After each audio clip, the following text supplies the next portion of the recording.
Hello, dear students, learners, and friends.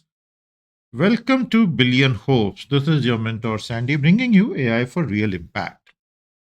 As AI gets deeper and deeper into our lives, we begin to realize this need for speed. And almost every user, old or new, constantly keeps on clamoring for higher speed. That's why our title for today's AI Affairs video, Give Me My AI Fast. And the solution to that is always Edge AI.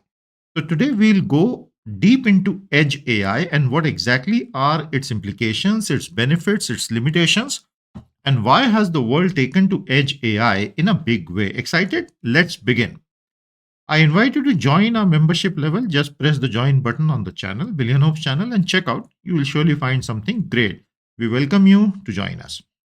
And since you're here, why not check out the complete ecosystem of services we offer? You're sure to find something of great interest to you. Thank you so much.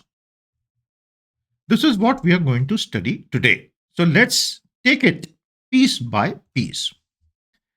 Traditional AI is what we call the cloud AI.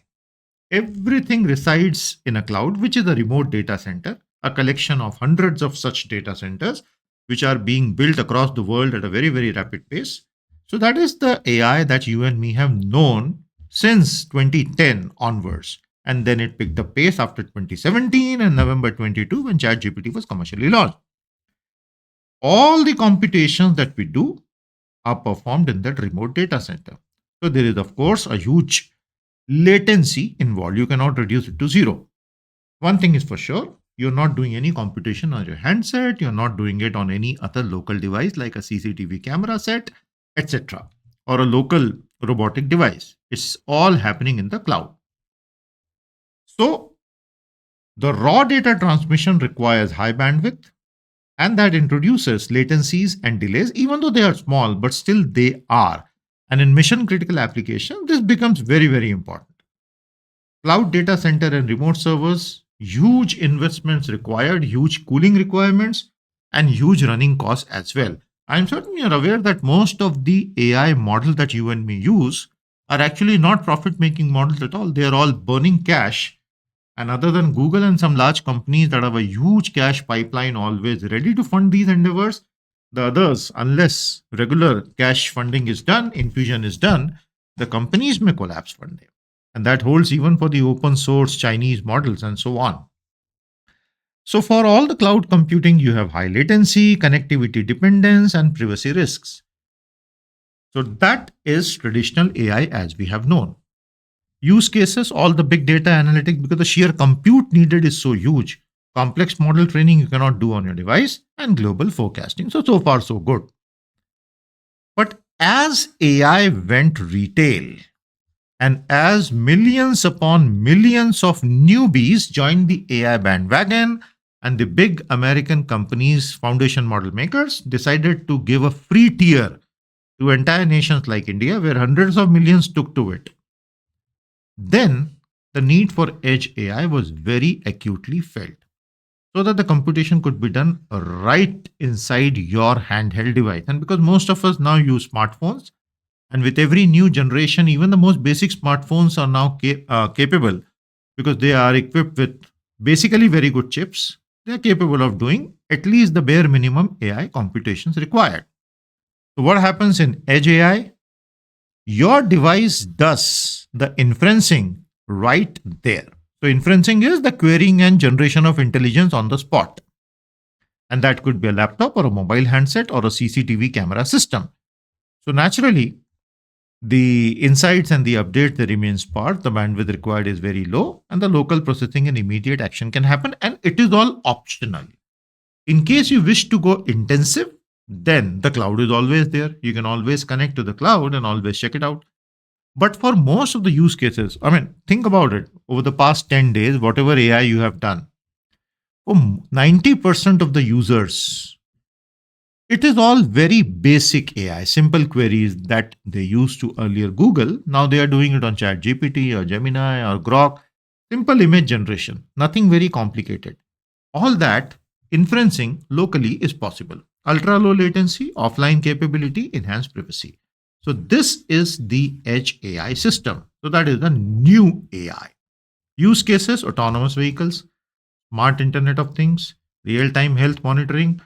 So for these use cases, edge AI is very, very useful. Autonomous vehicles, because you wouldn't want to take the risk, right? You're sending the message to the cloud, the data to the cloud, and you suddenly have a pedestrian in front and you need to take evasive action right there and then. And even a few microseconds could make a big difference. Hence, edge AI has picked up in a very big way. And it doesn't harm the big companies in any way. They know how to keep you hooked. So that's the comparison between traditional and edge AI. So this is a very, very important evolving topic in the field of AI. So I thought I should be taking it today. Since you're here on my channel, I request you please subscribe to Billion Hopes and at least like this and share this. Do comment on this topic. What is your view? Are you an AI practitioner? It would be lovely hearing from you. Go ahead. So why does edge matter now? Because all of us, smartphones, wearables, cameras, vehicles, IoT devices, the penetration of these is so huge and growing. Of course, there is a huge reaction to this also. Many people are now trying to go from being digital natives to being digital abandoners. They don't want to use digital, but that is a very small portion of humanity. Most of us are doing more and more of it. So that is why cloud becomes tricky in remote areas where you may not have satellite internet cheaply available and stuff. Latency elimination, real time decisions, because there is no round trip. So you can do it right there and then. Offline capability is very, very good. AI can work even without internet in most cases. Smartphones and on device AI, face unlocking, voice assistance, camera enhancements. For all this, you would want your device to be able to do it for you so that if the internet conks off for a while, you're not, access disabled to any enterprise or any premises. The challenges of edge AI remain very strong. You need to compress the neural network models to an extent that their efficacy is not lost. They have very limited memory. Thermal and real time constraints do exist. So there is a quality compromise, definitely. Wherever you have smart cities where the various governance mechanisms are all interlocked very well, they are very good for traffic optimization, pollution monitoring, public safety insights, etc. Can you name some smart cities in the world that you have visited or that you're aware of? Please, in the comments, go ahead, tell us. The developer tools and frameworks I have listed. So naturally, you'll always have a light version there. And future trends, self-learning as systems, 6G plus edge fusion, neuromorphic chips. Each of them is a topic in itself. If you want, I can bring videos on each of them. Do let me know. So this is a comparison between edge AI and traditional AI. We have seen all the key aspects of edge AI. I hope you enjoyed it.